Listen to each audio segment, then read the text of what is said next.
Ethelbert Miller. You are in tune to your station for Jazz and Justice, WPFW, Washington.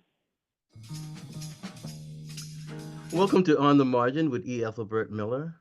My guest today is Tony Gentry. Tony Gentry is a writer and professor emeritus in occupational therapy at Virginia Commonwealth University. He's also the author of The Night Doctor of Richmond. How are you doing today, Tony? Doing well. Thank you for having me. Well, you're joining us as we're having our fundraising here at WPFW, and I'll be encouraging people to call 202-588-9739. That's 202-588-9739 or 1-800-222-9739. And we're going to try to raise $500 this morning. And I think that many of our listeners, Tony, will be very interested in your book. Uh, and I want to begin because I have the book here. And you have on the cover, you have a picture of Chris Baker. Briefly tell us who Chris Baker was. I think of Chris, excuse me, I think of Chris Baker as the most famous Richmond, Virginia person that no one has heard of. In his day, he was notorious as the grave robber for the Medical College of Virginia. In his old age, he readily admitted to robbing hundreds of graves, always from Black cemeteries in the city of Richmond, in order to provide what they called, hard to say this, but anatomy material for the student doctors who were learning to do their work at the Medical College of Virginia. Mm. You know, we're getting ready for Halloween, so I Right. don't know if this is the appropriate show. But I was curious as to how you came across his story because your book, The Night Doctor of Richmond, is what you describe as a biographical novel. Right, right. Yeah.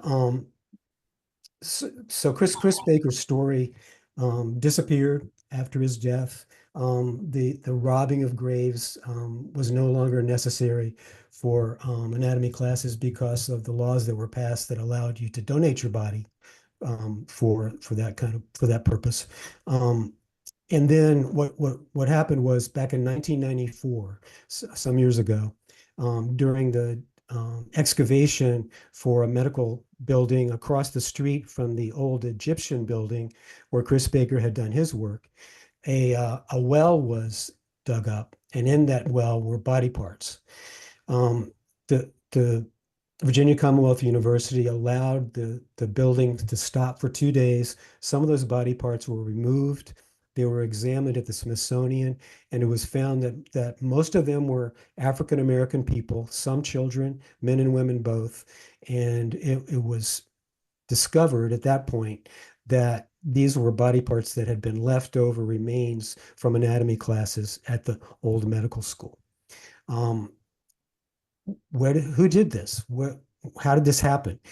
So some research was done, and it was discovered that there was a fellow named Chris Baker who was on salary as the custodian, or sometimes called the servant, for the medical doctors for the professors at the school.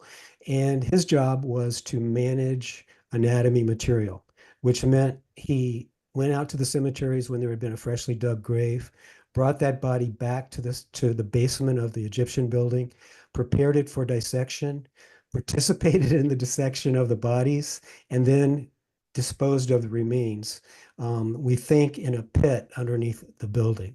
Horrible, terrifying thing, a real atrocity.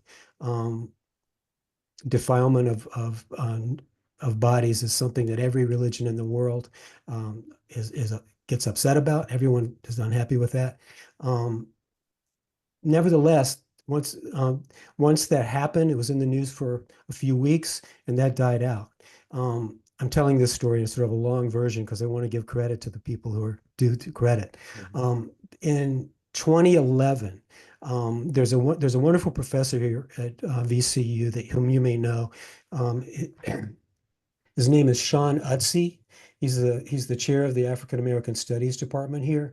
He's also a psychology professor and a documentarian. He researched this story and made a documentary called When the Well Runs Dry about the defilement of Black bodies in from the cemeteries in this era, and highlighted this character, Chris Baker, as the culprit. Mhm. So again, Chris Baker's in the news. Mhm.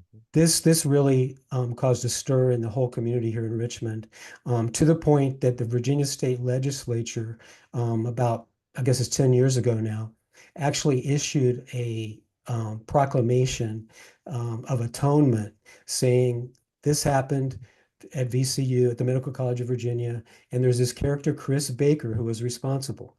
None of the professors who were involved in this, none of the administrative staff were mentioned in this proclamation. Only Chris Baker was listed. He took the blame for it all. Mhm. Um, Finally, to answer your question, I'm um, listening. This is fascinating. I as a professor at VCU, I was a part of a initiative to set up an organization called the VCU Health Hub on Church Hill in a traditionally African American community a few years ago, and at we did an onboarding session for that community activity. And in that onboarding session, we were taught that the African American community in Richmond has mixed feelings about the medical college and the hospital itself for a variety of number of reasons. But the primary culprit, once again, was this character, Chris Baker. And in the onboarding, a woman talked to us who said that her grandmother, as she was growing up, would always tell her, come in before it gets dark or Chris Baker will get you. Mhm. And the thought was, if you stay out after dark, this character is going to come bop you on the head and drag you back to the medical school. You know, when you say that, I remember. I think the book is Night Riders by Glass Marie Fry, and Mhm. there was the stories around Howard University Med School that don't be out at night because people would be snatched up by Yeah, people from the hospital and taken yeah. in for and that's part of like folklore, but I guess it is some sense in terms of facts. The Medical College of Virginia was, a big Southern college, like as it is now at the time, and um, Baker was sending bodies to other medical schools that he was collecting here in Richmond. But by the same token, anywhere there was a medical school, there was a need for those bodies. Hmm. And there were characters like Baker who were doing this work. Right. Well, let's turn to your book, The Night Doctor of Richmond. Your book takes us from 1857 to 1919, and you begin your book by writing about Billy Baker, the father of Chris. Talk about him, the skills he possessed, and what decisions he had to make after the Civil War. Thank you. I appreciate you starting there. Um, I'm an occupational therapist. And as an occupational therapist, what we care about is how people do things. And I love to read books that include descriptions of how work gets done. So in writing this book, I had to think about what Billy, being a anatomy material manager, and his son who wanted to do That's an that. interesting title. Yeah. How do you go about doing that? What's the most efficient way to break into a grave? How do you cover up a grave in such a way that you can't easily break into it? Uh, how how do you manage manage the remains of a dissection class so that you get rid of the body? Those kinds of very gruesome things were the nature of their essential work at the medical college. So that's what I tried to learn as I was writing this. And his job, as his son's job was all those parts of managing these defiled bodies. But you know what I found interesting in your book, looking at as far as Billy Baker, is that here was an example of an African American who had a skill, Yeah. and I was wondering how that skill was obtained. Right, right. Yeah, and I mean, my and this is all conjecture because there's no record of any of this. Right. But Billy Baker lived in the basement of the medical college, the old Egyptian building here in Richmond. His son did as well. He was called a custodian. So part of his job was doing the custodial work that we're all familiar with. Somebody had to help him learn how to do all this. And my thinking is, um, because this happened at the University of Virginia and other places, there was always a low-level professor, a doctor, who was called the demonstrator for anatomy classes, Mm-hmm. and their job was to obtain bodies and manage them. So no white professor, doctor is going to want to do any of that work. They're going to try to find someone else that they can pay less to get that essential work done. My thinking would be that one of these doctors, professors, took Billy Baker as an enslaved person working as a custodian in the building and said, "Could you help me with this?" Well, let me mention something else. I remember, I think it was in the construction industry, and it was blacks were kept out of the unions. And there Yeah, was a one guy, I think he wanted to operate like the heavy equipment. And what happened, he would come to work early and just observe, right. and learn by looking and watching, as opposed to somebody actually teaching him. Yeah, yeah, yeah. And I mean, the Egyptian building is a small building. It's 4 stories, but it's not a big building. And there's no way that Billy Baker or Chris Baker could have avoided being a part of all that. And I'm certain that the white professors were really happy to pass this along to someone else Hmm. to get that work done. And I think, I mean, as I write it, and I'm surmising, Billy Baker was quite skilled at this, and his son learned to do that as well. And one of the things that I really love about this character, Chris Baker, and his father as well, um, Sean Utzi, when I was talking to him about his documentary and who this character was, he said, Chris Baker was a very intelligent, skilled person. And I think, and I'll never forget him saying this. He said, if he lived today, he'd probably be a neurosurgeon. Hmm.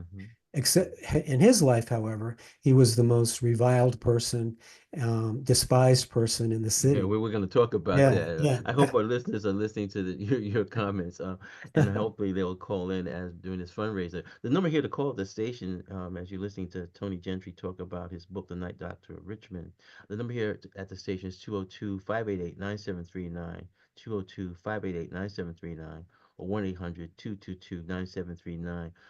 Before I invite Katia to join us, Tony.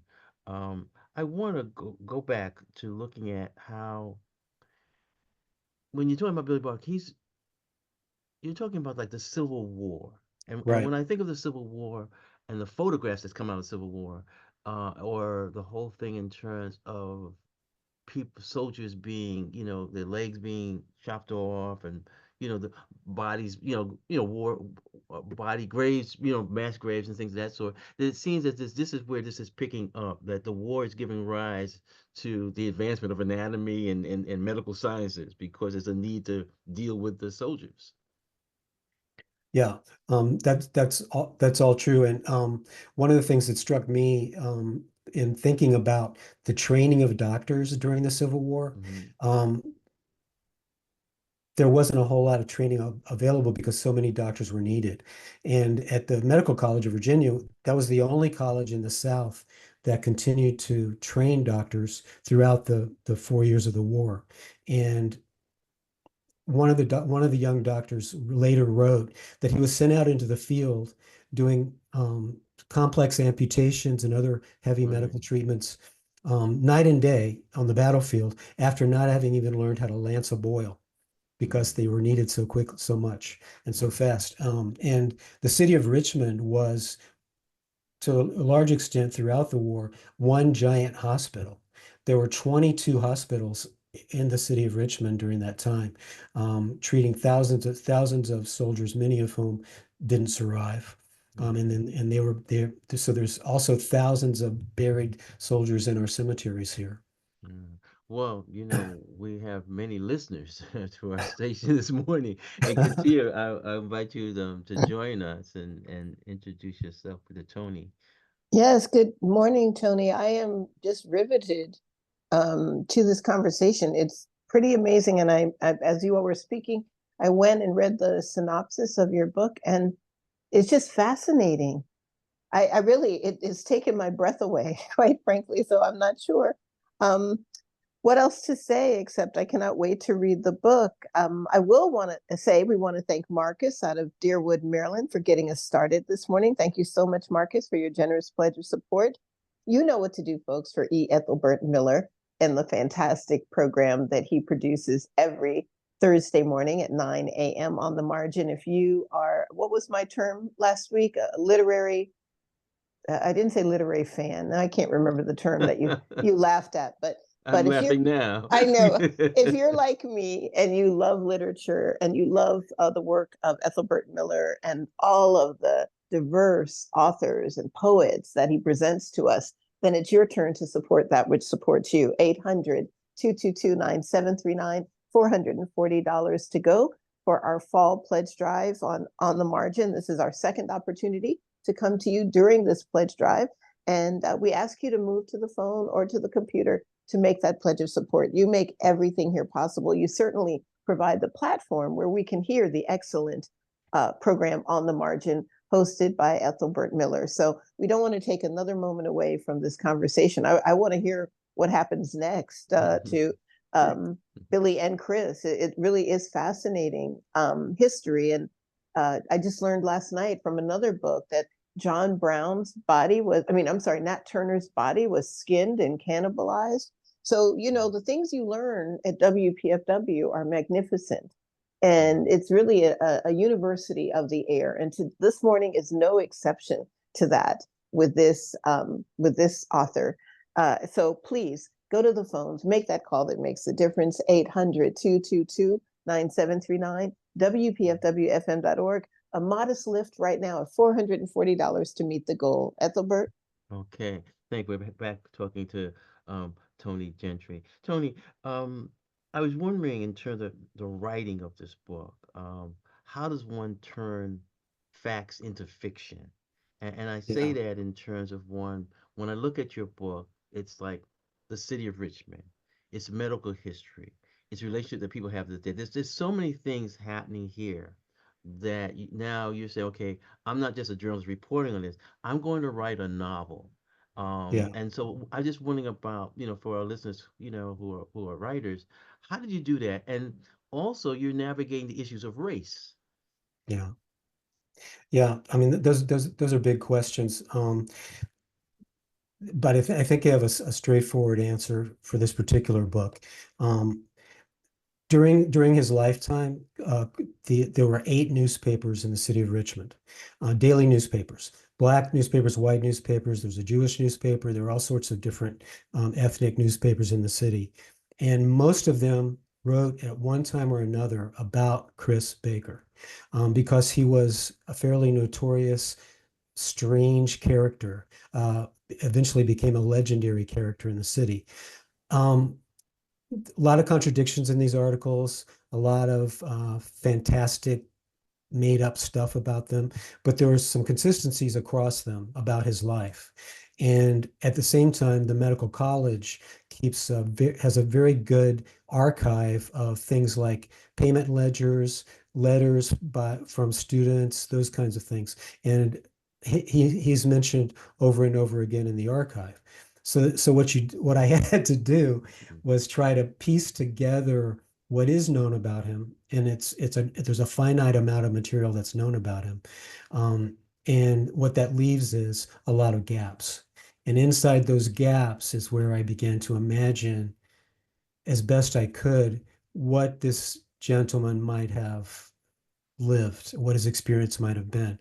And to give you an example, we believe that he was married. There's some papers say he was not married, but there is a record at medical college that shows that he had a wife named Martha, and for a while the two of them actually worked as servants at the medical college, and that they had a son named John. So we had that material. Some of the papers say that she had a home in the Jackson Ward, which was the prominent black neighborhood in Richmond, and that Baker then lived in the basement all the time. So I had that material. There's a gravestone that seems to be her gravestone that's been found. His has never been found, but we do know when he died, because when he died, it was a front page news in all the papers in town. So, using this example, when I thought, well, what would their romance have been like? And I mean, you're America's great writer of romance, and I don't mean romance novels. I mean Mhm. love story. Mhm. How do you express love?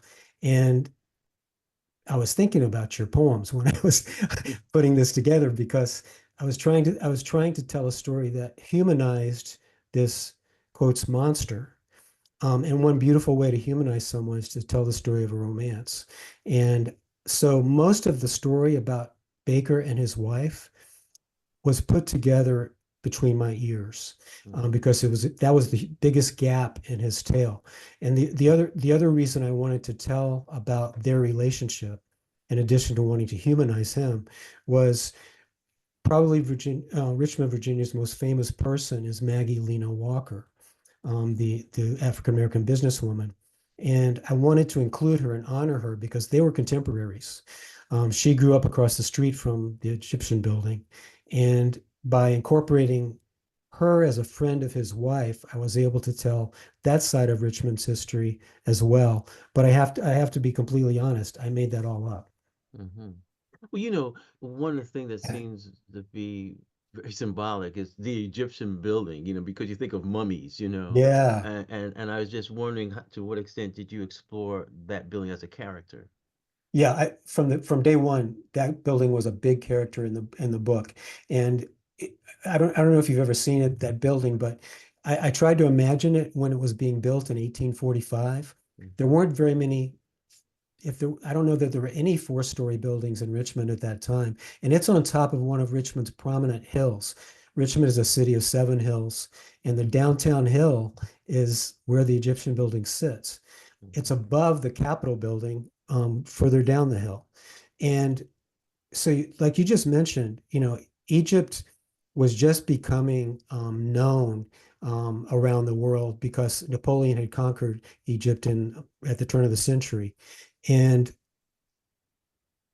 to build a building that looked like an Egyptian sarcophagus, knowing about, as you said, mummies, the whole death cult of Egypt, Right.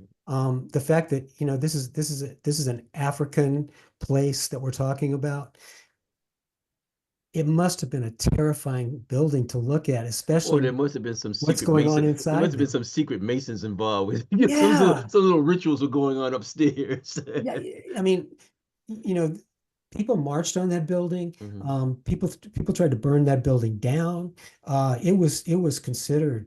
People wouldn't go near that building at night, all Hmm. because of this legend of this character, Chris Baker, and what was going on in that building. People and to this day, I have friends who work in the building Hmm. because it's still an active part of the medical school, and they will tell you that no one stays in that building after dark. And this is where my second reference to Halloween's coming up, and Yeah, and then yeah, people will be staying away from the building. But but on a serious note, what I was impressed by, and you really didn't address it, Tony.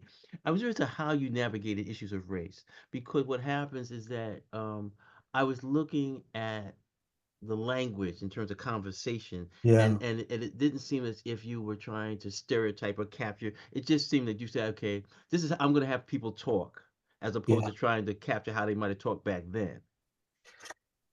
Th- w- this is such a huge issue for any writer, and I think especially as a white writer trying to write black dialect or black conversation, whether it's contemporary or historical, that's a whole can of worms that's so hard to play with. And I talked to friends of mine who are writers, who are black writers, and tried to get a sense of what would work and what wouldn't work and what might be considered appropriation or what might be considered Right. in some way dissing somebody. And what I tried to do was, as you said, speak the way someone might typically converse, but there are differences in the way people talk. Mm-hmm. The white professors talk in a sort of high-flown a speech that I imagine people in the Victorian era spoke like, Mm-hmm. white folks. Mm-hmm. Baker might have spoken exactly that same way because he lived among white people. Right. Um, but at the same time, I wanted him to sound casual, and I understood. I'm thinking about Everett's James, Mhm. and the way that James schools people on how you have to talk in some kind of vernacular, or white people don't want to hear what you have to say. Right, right, right. And probably Baker played that. Hmm. There's a time when he speaks at the bidding of the professor in the book, where the professor actually says, "Yeah, he's speaking in that vernacular, and our people really love that." Hmm. But whether Baker did that or not, we don't know. In the newspaper articles that were written about him, though, it's Right, horrible. right. You Well, would just one of the things I commend you. This is your first novel. no. I've written another novel as Oh, well. okay, Yeah, okay. I was yeah, wondering about that yeah. because what happens is that I said the writing of this is really good. Well, Okay, thank you. see, you're not making reference to the other novel. That's why I thought this was like a standalone book. But let me go Yeah, back to something before we take a little break. I want to go back because you have it in in the back of this book. A lot of information comes from newspapers, and in this yeah, case, black newspapers. And I'm looking at it in terms of just how black newspapers are very key to documenting the Negro baseball leagues, because yeah, somebody's covering something. But then there's always this gap. There's also the thing in terms of it can we accept it as fact, or is this to what extent does a certain degree of folklore come into the reporting, or right. rumors or gossip that now because it's in a newspaper it's presented as fact, but it just basically was a story that just circulated in the community. So how do you Yeah. navigate that? Yeah, the old newspapers, the 19th century newspapers, didn't necessarily follow the we need two sources in order to back Right, everything, exactly. and what a colorful character like this really lended himself to mythology, legend, all sorts of crazy writing and ideas. But I'll tell you, it seemed to me, reading the sources, the white newspapers went into more of that. Let's make up some crazy stories than the black newspapers, which were one of the Richmond Planet was a famous nationwide, well-known newspaper in the 19th century. John Mitchell Jr., one of the great early civil rights advocates, was the editor of that paper. And when he wrote about Chris Baker, he wrote about him as a person who was hired by the Medical College of Virginia to rob graves. He didn't go into any of that, you know, let's scare people. He wanted it to stop, and he named names, and he wanted people to know he's doing this, but he's the hand in it all. The Mhm, the reason for he's doing this is because he's been paid to do it by these white people. mhm, And let's make this clear. So I trusted the black newspapers in some ways more than the white ones, mhm. and pulling this story together. Well, I'm gonna go back to um, when you handed this book to me. I'm struck by the photo, even if I didn't know who Chris Baker was. I'm struck by the photo, Yeah, okay? And I'm looking at African American photos in which people like pose, yeah, like for example, if you look at Frederick Douglass wanted to present himself a certain way.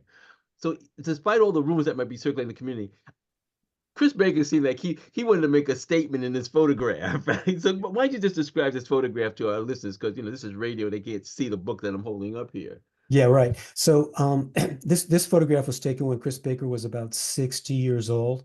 He lived to be 70, so he's not he doesn't look like an old man, but he's getting on. He's been doing this job his whole life, and he's posed sitting in a chair on the stoop of the Egyptian building. You can see part of one of the columns of the building in the corner. He is sitting there holding in his hands a skull and a femur bone, as if he's going to play them like a drum. And he's not staring at the camera.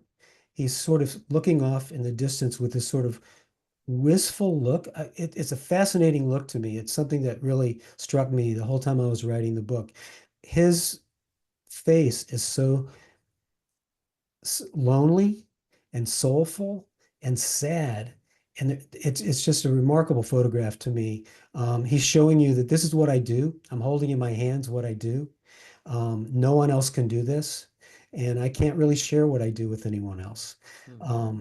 So that to me is what that photograph says. You could probably take this photograph and compare it to a number of old blues musicians. Yeah, where their face captures, maybe the floods that they've witnessed, the deaths, just a hard life. But at the same time, they're dealing with life and they've yeah, seen death, yeah, yeah. and so I was looking at that. I felt it was a very strong focus. I was wondering, as a writer, before we take our break, um, do you go back and look at this picture and say, okay, I'm writing about this. Let me put this picture in front of me while I'm typing to remind myself who I'm writing about.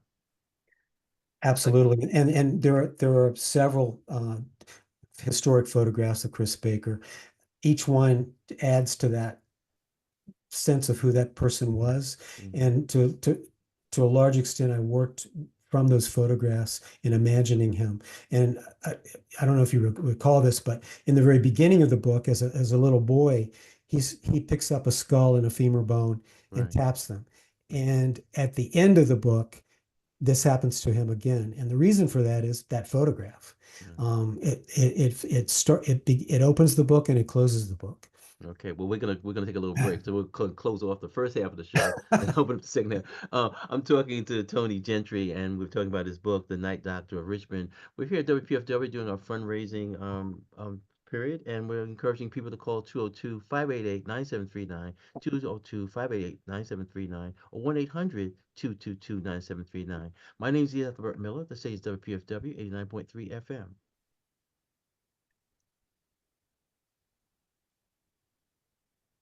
Okay, I think the music is supposed to come in.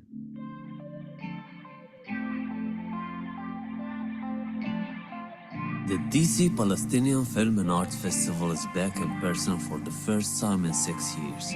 There has never been a more critical time to honor stories created by Palestinians from historic Palestine and around the world. This year's festival featured the DC premiere of 6 films, including From Ground Zero, a collection of 22 short films made by Palestinian filmmakers in Gaza since October 7th, and it's Palestine's official submission to Academy Awards.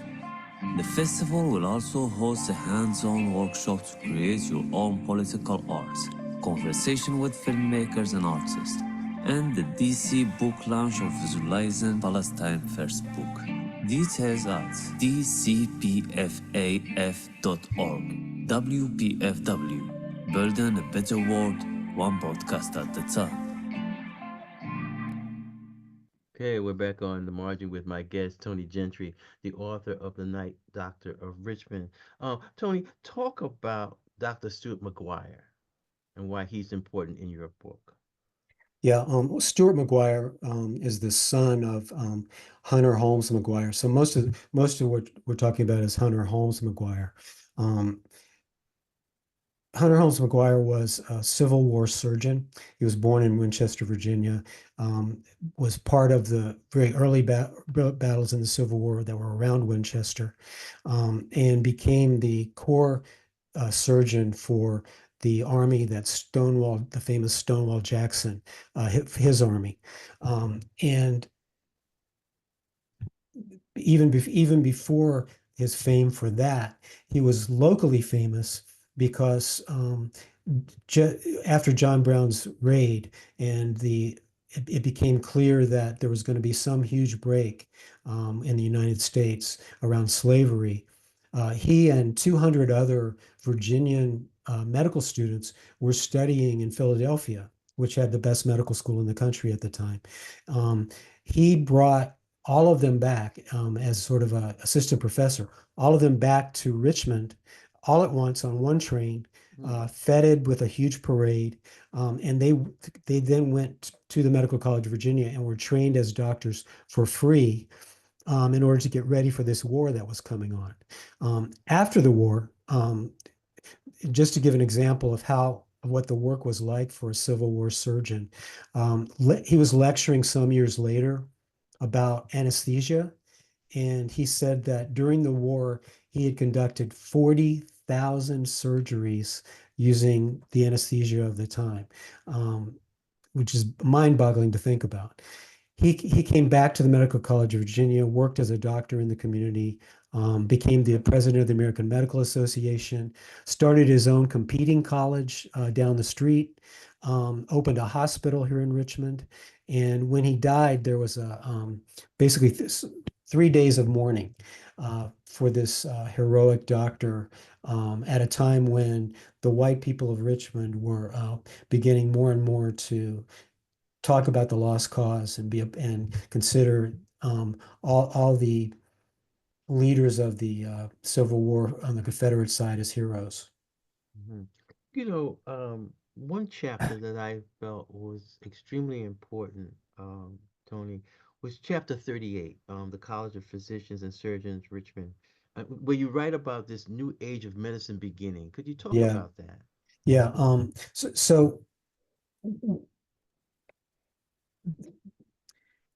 the 19th century is when medicine around the world, starting in Europe and then in the United States, um, went from using herbs and bleedings and all sorts of what we consider primitive treatments into a more modern style of medicine. Um, for instance, during the Civil War in the 1860s, um, there was no idea of disinfectant. So a doctor would move from one patient to another without even washing his hands. Mm. The way you treated a wound in the 1860s was to pour cold water on it. Um, Nevertheless, people survive sometimes. Um, Over time, though, anesthesia came online, and the interest that I had was how do you preserve a dead body? Because that's what Baker was concerned with. Right. So refrigeration began. Electrical refrigeration comes online. Um, Formaldehyde as a pickling agent comes online. Right. As a So pickling you agent, have right. embalming is something that begins to happen, and all this happens in the second half of the 19th century, and changes the way doctors perform and also how undertakers perform. Hmm. Yeah, Right. You know, I was wondering because this has such broad implications, but I want to get back to this thing in terms of how people began to view Chris Baker, and you sort of hint at it in your book that maybe he was a conjurer. yeah, yeah, Okay. And then you have like his mother appearing and things gonna be being passed on. Um, how much is that true?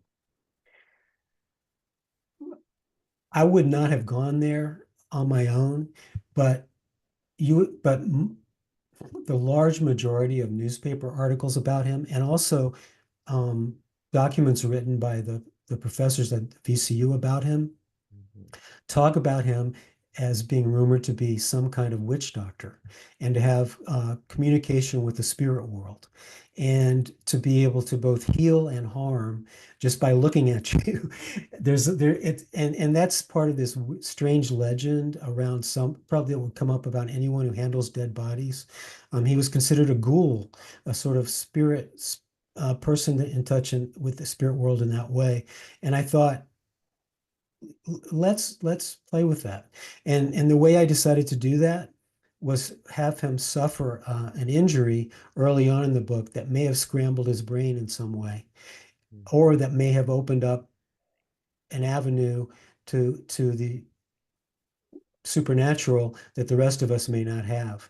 Because I wanted to include that piece that all the articles talked about. Um, and then what I thought I would do, because so many of the people, the African Americans brought here during slavery came from Nigeria, and they were part of the Igbo tribe. I looked into the religious practices, the traditional religious practices of that particular people, and this is an ancestor worshiping pantheistic religion. I thought, okay, I've got to find a way to bridge that into the story as well. And Mhm. that's why his mom reappears. That's why there's this strange monster character, and that's why he's haunted by the spirits of all the people that he disinters. Mhm. Well, let's bring a wonderful spirit back into our conversation. Katia, are you still there? I am, and what You're an you're you're introduction. you're you're our spiritual advisor of how the conjuring raise money for the station. Yeah, I don't know about You that put a company spell on today. our listeners. Exactly. A Nina Simone spell. That's right. That's right. Well, we still are in need of the $440, folks. I know, like you, like myself, you've been glued to this interview. You don't want to move. You just want to listen. But we need you to be active right now and pledge your support. Support that which supports you. Support the excellent work of today's interview, as well as all of the programming that Ethelbert Miller brings you on the margin. The number to call is 800-222-9739. Help me help Ethelbert. He just called me a conjurer, so I need to come up with something. And you can be a help in me coming up with something right now by calling 800-222-9739 or going online to WPFWFM.org. Again, $440 to go. And we still have 20 minutes. You can become a sustaining member in those 20 minutes and pledge at the 10, 20, 50, $100 level, whatever is in your heart and your wallet to pledge. Please make the call at 800-222-9739, 202-588-9739, or the click at WPFWFM.org that makes the difference. We need you now, and we come to you 4 times a year. This is our second week in our fall pledge drive, and we do not want to disappoint Ethelbert. He will not have me back, I guarantee. So Put a please, spell on you. Right, exactly. Exactly. Halloween is coming. So please do your part right now. Help us. 800-222-9739, WPFWFM.org, $440 to go. We'll thank you on the other side. Okay. Well, let me get back to Tony, the author of The Night Doctor of Richmond. Yeah, I want to expand on what I think is also the importance of this book in terms of how it helps us think about things today. In terms of, we're not talking necessarily about the stealing of bodies, but sometimes the experimentation on bodies. And I'm thinking of what happens to people who are incarcerated. I'm thinking of what happens, the stories that have emerged based on some of the indigenous schools. You know, what happens to some Yeah. of the body of the young children. Um, how can this book serve in terms of us addressing those issues? Because you know, we're looking at people robbing graves and pauper graves, but sometimes what happens outside prisons, you know, bodies are disposed of. Looking at how even during the civil rights movement, you know, people bodies disappeared, and I'm Yeah. just wondering about the ethical issues that your book raises. Yeah. I mean, I want to.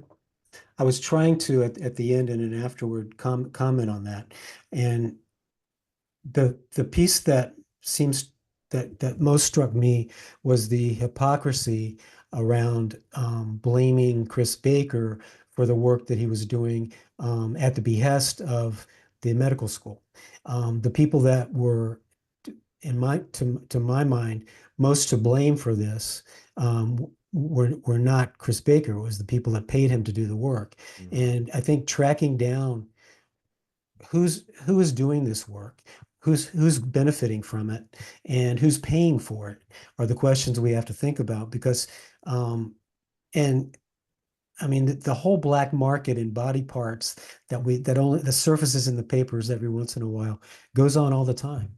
There are, I mean, the atrocities happening to living people along those lines. You know, China especially has been notorious for robbing organs from living prisoners, and we could talk all day about some of those kinds of atrocities around the world.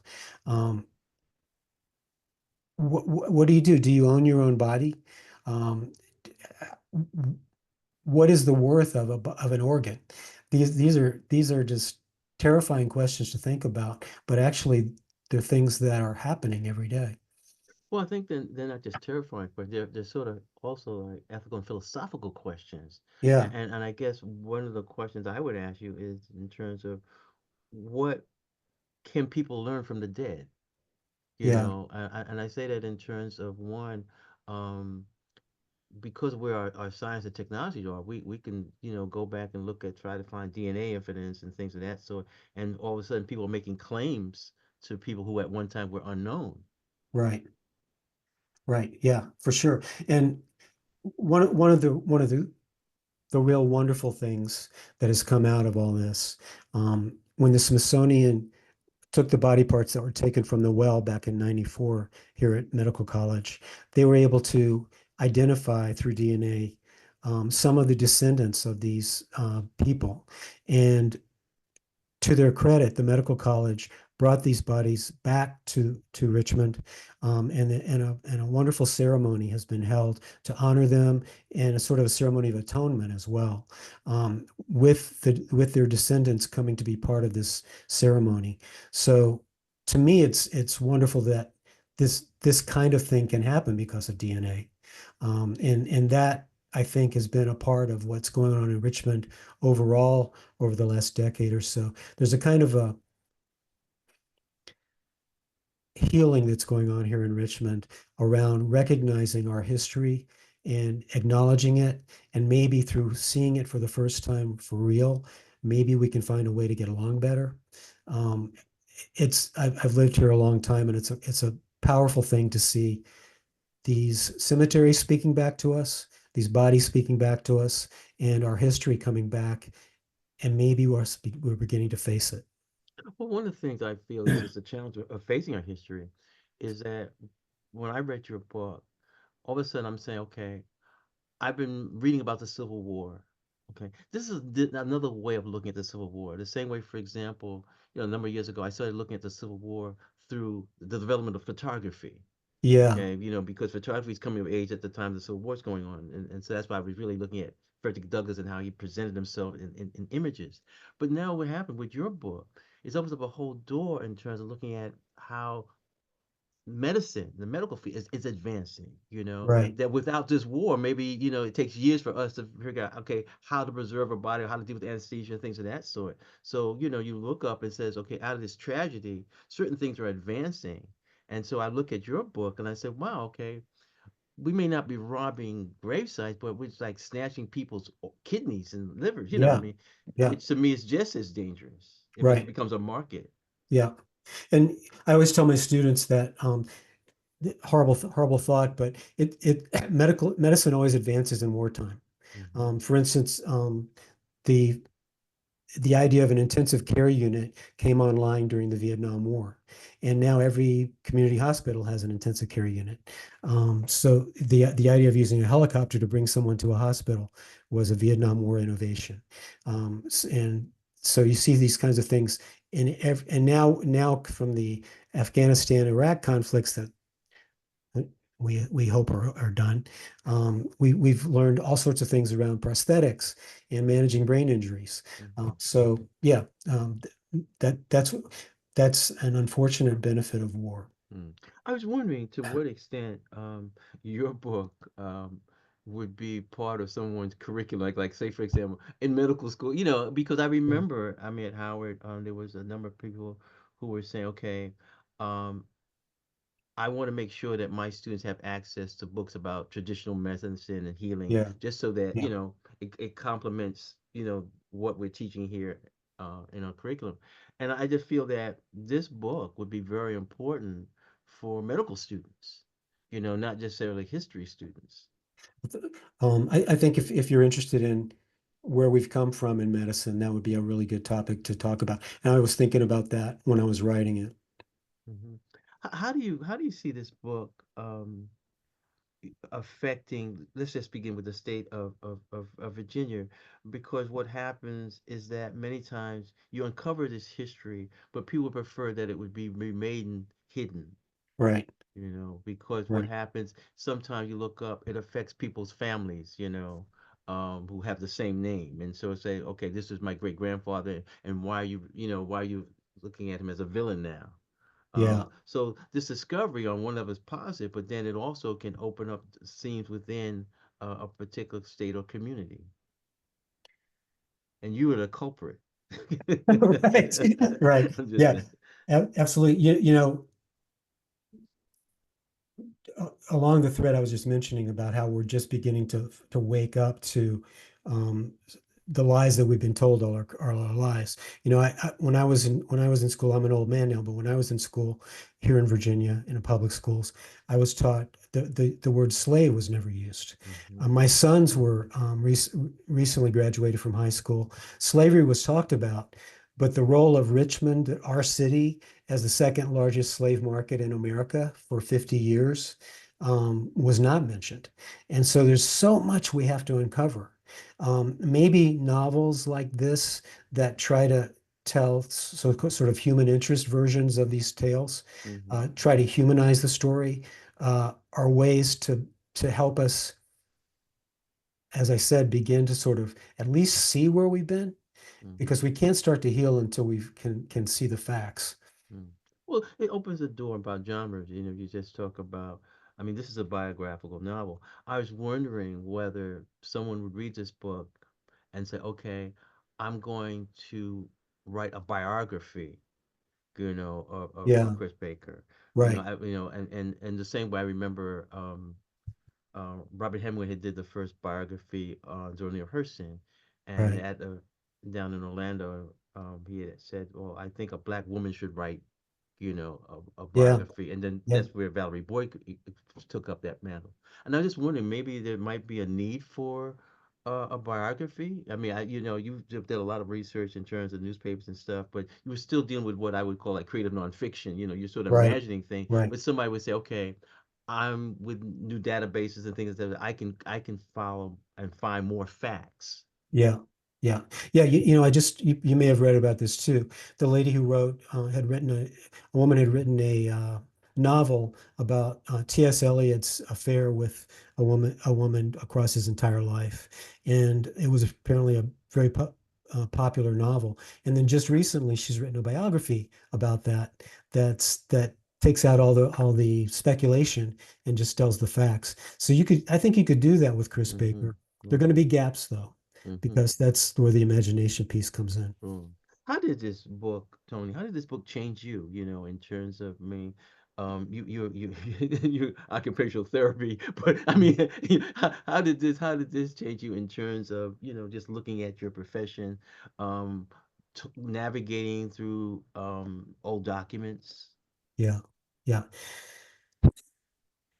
I mean, you know this from your own work. I'm sure every time you sit down to write something, you learn about yourself and you learn about the skill set. You develop your skill set. I think the most important thing for me, I've always I've I mean I've worked with people with severe disabilities, who are some of the least respected people in the country, in the world, really. And I see these people as, in many cases, unsung heroes, because just the work it takes to get up in the morning and get going. Mm-hmm. And I've always been somebody, I think like you too, who sort of is on the side of the outsiders. And I don't think there could have been more of an outsider than Chris Baker. And to sit down in the morning and try to empathize with that person uh, as he went about his day. I think it's given me a deeper understanding, and in my own mind at least, about what it must be like to be reviled, what it must be like to be disrespected. I'm a white male American. I don't have that experience. Mm-hmm. The world was made for me, so to Well, speak. one thing that you Yeah, did do, you did give Chris a 2 minutes. family. You gave him a family. So you yeah, see the other side yeah. of him. So I want to thank you for that, because I think this book in some way provides a certain degree of healing. So I want to thank you, Tony Gentry, for being my guest on the margin. We're still going to try to encourage people to call 202-588-9739 or 1-800-222-9739. And Katia, do you we want to have, make any last statement? I would love to. I have some folks to thank. We want to thank Jim out of Silver Spring, Maryland. Thanks so much. And Anonymous out of my neighborhood, Tacoma Park, Maryland, says, love on the margin. And so do we, Anonymous. Thank you for your pledge. 2:40 to go, folks. 7 minutes to do it before the collision comes your way. You can still support this fine program in the form of On the Margin, produced and hosted by Ethelbert Miller. Like today is a Mm-hmm. prime example. 800-222-9739. WPFWFM.org. I like how all your neighbors are anonymous. I know, right? All the time. They don't want me to know who they are. No. 800-222-9739 or WPFWFM.org. 2:40 to go to make the goal for On the Margin. Thank Oh, you, okay, well, I Ethelbert and want to thank Tony. you, Tony. Okay, so that's a wrap. Tony, I want to thank you very much. As once again, this is On the Margin. My name is Ethelbert Miller. The station's WPFW 89.3 FM. Thank you so much. Okay.